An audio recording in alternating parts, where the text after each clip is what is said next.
welcome to the Not Great Parents podcast. I'm Not Great Parent Molly, and this is Not Great Parent Nathan. Hello. How's everyone doing today? I think it's good. I think it's been a good day so far. I think so too. Other than the fact that it's freezing. It is freezing. For those of you who aren't here in the present where we are, Which is all of you. Yes, this is the day that was this morning when I got up. The real feel was 0. Oh, yeah. So it was freezing cold this morning when I got up, but that's okay. Yes, and I didn't have to argue with my child about wearing shorts today, so you know it's cold. There you go. He came downstairs in pants. So. Hey, well, there you go. Well, we are doing a series called Family Matters. Was that your microphone? Let's drop my phone underneath. Oh, that was your phone. It was not my microphone. I thought it was your microphone. Okay, well, very good. Phone. That's okay. We can keep going. I don't need that anyway. So we are doing a series called Family Matters that we started at the beginning of the year. This is where we are going to get practical. Yes, that's about things that you guys can be doing to help help you lead your families to what we say the goodness that God has for us rather than the greatness that the world has for us. So the world identifies what's great as, money and success and perfect skill and all of our children are going to be professional athletic, professional and athlete Professional athletes. Professional athletes or a podcast host. Professional communicator. Don't clip that and put it on Instagram. It's just going to be the real. Don't make that real. Okay. Professional athletes. Yes. Or bazillionaires. Yes. Or, all the different things. The person that cures cancer. All the different things, right? And that the world says, this is what you should be doing. If you're a great parent, this is what your child looks like. Right. We are saying we want to be good parents. Those are those that are pursuing the goodness that Jesus has for us in our lives. Correct. And what we've been saying is in this series, the Family Matters, the idea that we're trying to get to is, why does family matter? Why does God put us in families? Why is this the way that he seems to think that we are best formed in our young years, right? In this kind of a way. And what we've really come to is, once again, good versus great. The greatness model is, hey, the purpose of the family is to help individuals become all that they can be. Right. Find their thing. Yes. And become all, live up to all their potential. Yes. In the greatness of the world. That's right. Trying to find out, I want to help my kids succeed, and I want to help them succeed in whatever goal that they have, whatever path that they have. And that's my primary responsibility to my kid, is to make sure they grow up prepared to enter the workforce, to enter the world, to enter those things.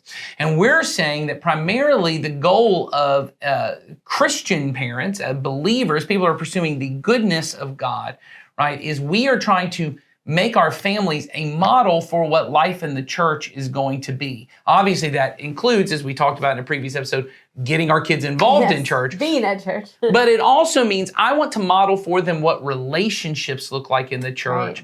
And that I, as the parent, really am kind of trying to model God's love for them. I can't be God's love. I'm not a perfect parent. I can't do it just as God would. But can I model the kind of self-sacrificial, unconditional love of God that I am just for you no matter what. There are no conditions. I'm for you as long as. I'm for you, but if you do this one other thing, that'd be great. Throw that on top, right? Yes. As the priestly blessing in Numbers goes, that, the Lord may bless you and keep you and make his face shine upon you. Could we as parents be people who are blessing our kids and keeping and protecting and guiding our kids, and then that our face is just shining upon them? That when they see our face, that they just go, man, my parents are just beaming with love and affection, right? Doesn't mean that I get everything right. It doesn't mean that they're never even disappointed in something I do or frustrated at something I do, but their overall demeanor towards me is one of love and that they are just for me. And love looks like a lot of things. It looks like acceptance. It looks like forgiveness. It looks like communication. It looks like a lot of different things. And so, that's what we really want to talk about is, what are we doing as parents and in our families that are preparing our children for life relationally within Right. the church and within the kingdom of God. Because if we're not getting it right as parents, it's going to be that much more challenging for our children. Well, in particular, and this is where we're going to go over the next really 3 weeks, is really focusing on our role as parents. And we'll probably at some point get into the role we've kind of briefly talked about it of sibling relationships. But I think at first, what we really want to look at is how do I as a parent model God's unconditional love and forness towards my kid? That I'm just for you. I don't want anything from you. I don't have all these things that I'm trying to get from the relationship. And I think as a parent, we would probably hear you say that and go, sure, I do that. But Yes. what we're going to do is break that down a little bit and see sort of Right. what for you looks like versus maybe what I think for you looks like, but what I'm actually doing. You know, some Yeah. examples, because I think you and I both have things in our life where we've had to make sure or correct to say, okay, that I said it this way, and that really wasn't a for you way of saying something. Right. Or I didn't, we all intend to do the right thing, but unless you're really intentional about Right. it, it's easy to kind of just assume you're making the right choices. And I think it's important to say when you're switching the goal from greatness to goodness, that affects what for you looks like. Because if I think my job and my responsibility to my kid is I have to prepare them to have a thing, to have a marketable skill, to have good grades to get here, that contributes to what is my forness look like for you, right? What does that look like being for you? Well, that may mean a different thing than if my primary responsibility to you is I want to show you what God's love is like. And I may include preparing you for those things. Right. Yeah, that I need to help you to be the kind of person who could contribute to the world and those kind of things, but not at the same level as someone who's pursuing greatness. Right. And not at the level where you cheat good to get that. Right. So my choice to say I'm going for the goodness of God and his kingdom and what life in the church looks like, that's my primary goal for my kid.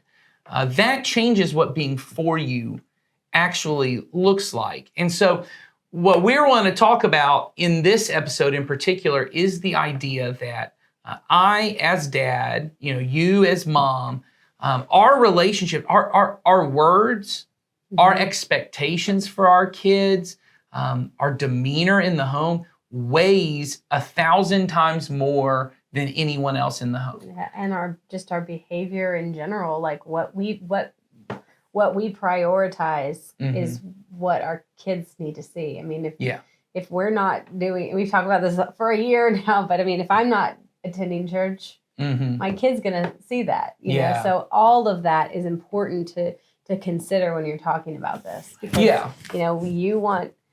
you want your child relationally to connect to you, and so you have to live out the things that are coming out of your mouth as well. That's right. But I think in particular, what we're talking about, the words I choose to say or the words I don't choose to say to my kid, the things that the ways that I speak to them or act towards them, the attitudes that I bring towards them, or the things I withhold from them, will in one way or another create a child and an adult that we hope one day will be easier for them to trust and be vulnerable and be open and be willing to love and serve other people because they are living from a well of I am loved and I know my parents are for me and I know that what is most true about me is I am loved not only by my parents and my family but by God and by my brothers and sisters in Christ.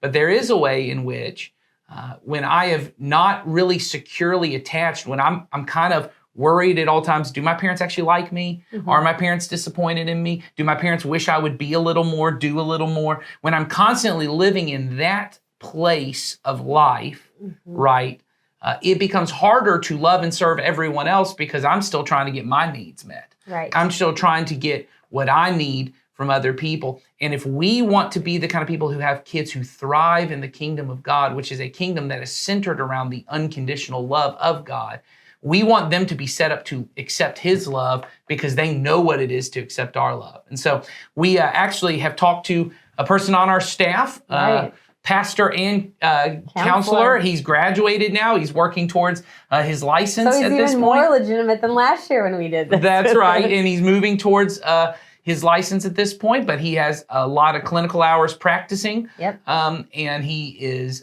not only on top of that, many years pastoring. Jason Collins came on this podcast and really talk about this idea of how to help our kids securely not only attach to us, but to grow up with this confidence and this sense of well-being that, I'm loved and there's nothing I have to do to be loved.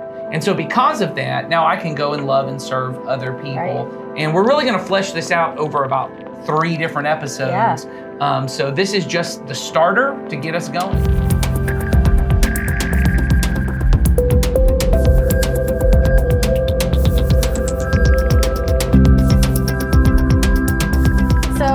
Jason, in your experience with clients and also in the years you have of speaking to people as a pastor here, I know a lot of people bring relational issues to you. I'm sure that's probably a large majority of what happens is someone has friction in their life relationally and they need to talk to someone. So you have these conversations. So talk to us a little bit about, where you feel like the root of that comes from and how we're talking about children, and so how did those kinds of issues go back to their childhood? Well, it shows up different for everybody depending on what got modeled usually for them in their childhood. Okay. It's funny you mentioned that I'm seeing this in my clients because I'm probably seeing more couples right now than individuals. Okay. Which is interesting. I don't know how that worked out, but it just did. And a lot of the issues that we really are dealing with, for the most part, is how to understand and talk about emotions together. Right. Most people don't have that skill, and they don't even know that they don't have that skill. Right. Right. And because most of the conflicts that they're dealing with that I'm seeing right now are, I feel a certain way. And I tell you I feel a certain way, but first of all, I don't know how to tell you that I feel it. I just point at you and tell you you're wrong. Right. And then the other person gets defensive, and then they tell you that their partner, here's how I'm feeling, but they do it in an accusation. And so now we are defending ourselves from one another. Right. And we're not actually holding a space where you can express to me how you feel and I can understand that, and vice versa. And then we can say, well, what do we collectively do about that? So that's the first thing. The other one is, and I've already touched on it, it's being able to actually communicate. Right. Not being able to say exactly what's going on that I'm feeling in a way that the person can understand it. And like I said, it always grinds down into sort of a defensive posture. Okay. That's what most people wind up doing. And it comes down to just a lot of fear, to be quite honest, because it's either a fear of, and I know you guys have talked a little bit about attachment theory. There comes that fear of, I'm so afraid that my partner is not going to respond well to me, or they're not going to love me, or they're going to abandon me, or whatever. And that's what we call anxious attachment. And so I'm trying to keep you from leaving me. Right. Which that gets into a whole nother realm. And then there's the other thing of where I'm not so much, that's where you lean in too hard to somebody because I'm so scared you're going to leave hold me. on to them. Yeah, that's the clingy person. Right. I don't want them to go. So here we go. I'm really anxious. Are we okay? Is everything going all right? Don't go. Yeah, that one. Okay. It's that I know one. those people. Or it's the other thing of, it's the other thing of I don't want you to get too close to me, and I fear being vulnerable, and I'm intimidated by that, and so I basically push you away. So there's both going on at the same time sometimes, but then most people usually fall in one category or the other. The healthy person with a secure attachment can know that I can be vulnerable with a person because I have boundaries, Right. and I know how to trust somebody to an extent, and a conflict that I have with you is not necessarily a personal thing. It's just a thing. It's the thing I always tell couples is, I said, when you can learn how to talk to each other about a problem with the problem on the table, Right. rather than the problem being across the table person, from Right. them. And so that I fight all the time in my couples and saying, okay, the problem is not Like if you and I were partners, the problem is not over here, and the problem is not over here. The problem. Let's look at it right I here. feel like you need this exact glass house for the you glass house. to, The glass to house. have as your object in your Yes. counseling. Yes. Honestly, I pick whatever objects on the table, Sure, and I say it's this, and then we look at it, and I say talk about the problem rather than to your partner. Right. Well, and I'm thinking even as you're talking, Jason, and we're obviously talking about what happens when you're an adult, but I Yep. think even in the way that we parent, Yep. often that's the struggle that happens between parent and child is my child has a behavior that may even be sinful and wrong. Right. I mean, it may be a behavior that needs to be corrected, but instead of looking at the behavior, as you just said, putting the behavior on the table and saying, all right, for me, Corinne or Destiny, here's the thing you're doing, right, this isn't healthy, or this doesn't honor God, or whatever. Or it I look violates at- one of those rules in one of those. Sure, it's an things. expectation. You're Right. failing to meet an expectation that's a good and godly. You're not being honest. You're not Right. telling the truth, whatever. Whatever it is. But instead of saying that, what I do is, why do you always do this? Yes. Why are you, why can't you ever get this right? We've talked about this for So now the problem isn't the issue. Now you've just the got kid is the issue. problem. The kid Yeah. is the problem. And that is, and back to the parenting thing, when we do that, we are not promoting a secure attachment style in our kids. Right. Because now they do see themselves as the problem. Right. Or they see you as an enemy who's not side by side with me, you're across from me. Right. And so, when you frame it in the fact, like you just did, Nathan, of, okay, there's a behavior that's not Right. okay here. We all do bad things. You did a bad thing. So let's look at the bad thing. And now I'm sitting now beside together, you. we're That's gonna right. address And it. we're talking about this. And that causes your child to have a proper and healthy kind of sense of self. It goes back to Brene Brown's, guilt versus shame model. Right. If y'all talked about that, it's didn't, but it's not good. that I've done wrong is okay. I am wrong is where we get dangerous. Right. And I deal with that too as well. It's huge. We internalize the conflict. We internalize the negative things that we do, the sins that we commit, and it becomes who we are versus what we've done. And it comes down to how our homes of origin really address that stuff. Right. That make sense? Yeah. Oh, total sense. So with people who come in who are struggling with communication, do you right out of the gate figure out, hey, this wasn't a learned skill during younger years? Probably. And what we're talking about attachment. So do you think that people who come in, they don't feel loved or they don't feel like they could be loved? Like what is going on in their head? Because I don't feel like they're like, hey, here I am. I'm the anxious attachment person. And, Right. like, Yeah. Those are not labeled. What are they people telling them? understand. What is the story that somebody who grew up in a home it's- that is not secure attached? Yeah. What is the story they're telling themselves in their head? They're not telling themselves a story. It's just it's gotten so ingrained in them they don't even know how to put words to it. But here's where it comes from. I grew up in a home where I had a need, whether it could be a physical need, but it's usually an emotional need. And I, as children, especially infants, often do, I cried out for help. Right. And there was no consistent expectation of what I was going to get back. Right. Sometimes it would be appropriate, but there were a lot of times, probably more times than not, where there was exasperation, there was dismissiveness, there was pointing the problem back at, like Nathan just said, you always do this. Right. What's wrong with you? Right. Right? And that often breeds this kind of expectation of, well, I have to either take care of myself and my Right. own needs, so I've got to do, and that's where the clinginess comes in. I've got to get Right. you to do what I need you to do, or it's people aren't safe, and so I've got to hold them at arm's length. That's where it comes from.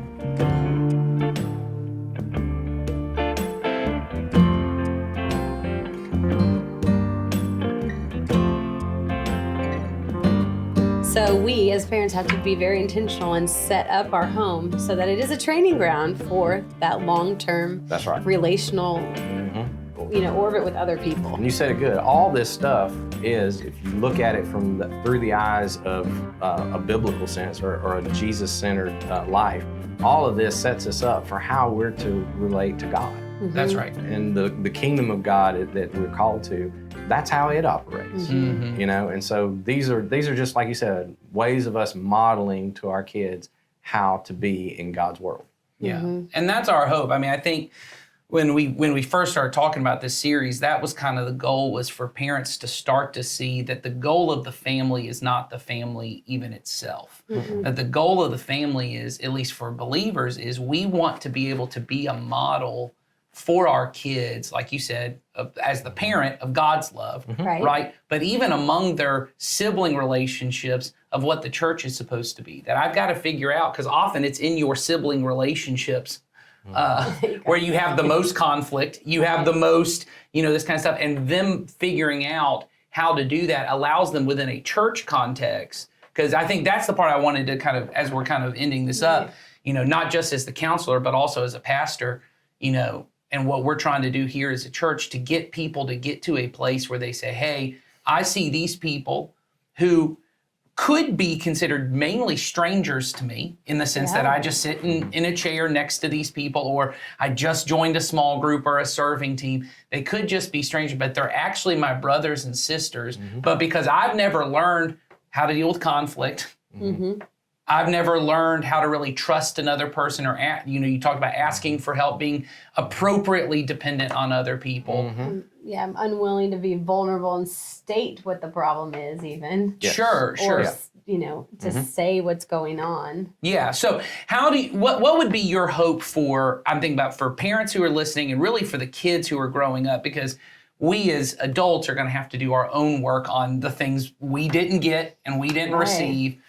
But the good news is, right now, if you're parenting, you have a chance to sow those seeds that your kids can get from you, what maybe you were not able to get, and that you're trying to still figure out how to be vulnerable. So what would you hope that parents would be able to kind of take with their kids and say, hey, you're trying to set your kid up for life with God, life in the kingdom, life in the church. What would you hope that they would be able to kind of take to their kids with that? It's all about modeling. I mean, you can't necessarily teach something to your kids that they don't actually see you living out in your own life too, especially as they get old enough to understand. I can't say to my children, it's okay to ask for help. It's okay to be dependent on mom and dad to come back to the home base for help and support and love and security, when mom and dad, or either or, if you're a single parent, are choosing to do life independent of healthy, dependable relationships in their own life. It's like, I've always said to my girls, life was, like you guys have said, life is not meant to be done alone. We do life together in the body of Christ. Well, I can say that, and it can be true, but until I put myself in a small group, and I am doing life with some brothers and sisters every single week, all they're going to hear is, well, that's what you say. Right. And I don't see how that really works out in real life. And all the things, right? That's just one example. So you got to get it right yourself, in order to have a place. And then not only that, you learn as you develop and grow what it means to live life in a secure attachment with other people. Right. And then it becomes actually a lived experience in the house, rather than just a mom and dad say kind of thing. That's really good. That is really good, yes. Well, I think this is one of those topics that I think relates to everybody, whether we're adults or kids, or whether it's in our homes or relationships we have outside of the home. But I think it's something to really think about and focus on. How are you relating to other people? How are you communicating to other people? What expectations do you have? What expectations do you need to state and agree upon, so that you can have, relationships that are much better functioning, but also that just are loving, and that, that they are modeled after the relationship that we know that we should that we should have. So thank you for being with us. You know we're going to invite you back soon. Anytime. You know we only go so many episodes before we say, come on back. We got Jason back. Got out Jason Okay. back because he's a little bit more knowledgeable about some of these I don't know about topics than us. Oh, But it's fun. You certainly have a lot of experience too, just from Yes, talking to people absolutely. over the years about things. And you have adult children, well, close to. Almost. They're getting there. Yeah, that's great. But they're awesome, so. Thanks. Well, thanks for being with us No today, and we hope that this was helpful for all of you. If you have comments, questions, anything that you want to share with us, just say hello, whatever it is. We have a link in the show notes, and we would love to hear from you. And if not, then we will see you next time. Have a great day. Take care.